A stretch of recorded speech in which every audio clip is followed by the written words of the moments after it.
నంద్యాల జిల్లా డోన్లో టీటీడీ కళ్యాణ మండపానికి అధికారులు తాళాలు వేశారు. మాజీ మంత్రి బుగ్గన రాజేంద్రనాథ్ పరిశీలనకు వస్తున్నారనే సమాచారంతో గేట్లు మూసేశారు. నిర్మాణం పూర్తయి ఏడాదిన్నర కావస్తున్నా ఎందుకు ప్రారంభించడం లేదని కూటమి ప్రభుత్వాన్ని ప్రశ్నించారు బుగ్గన.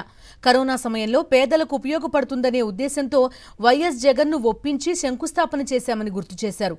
కూటమి సర్కార్ అధికారంలోకి వచ్చాక డోన్ నియోజకవర్గంలో కనీసం ₹1,00,000 పనులు కూడా చేపట్టలేకపోయారని ఎద్దేవా చేశారు.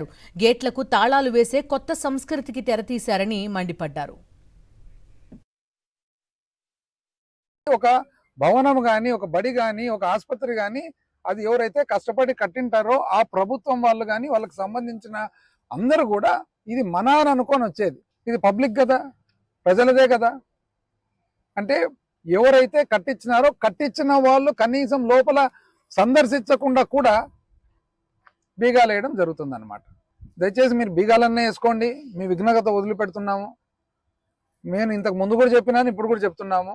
మీరు ఇంకోటి, ఇప్పుడు ఎవరి హయాంలో ఒక అభివృద్ధి కార్యక్రమం జరిగితే సహజంగా ఒక ప్లేక్ బండ శిలాఫలకం పెడతారనమాట. ఇంతకుముందు ఎంతోమంది శిలాఫలకాలు ఉన్నాయి.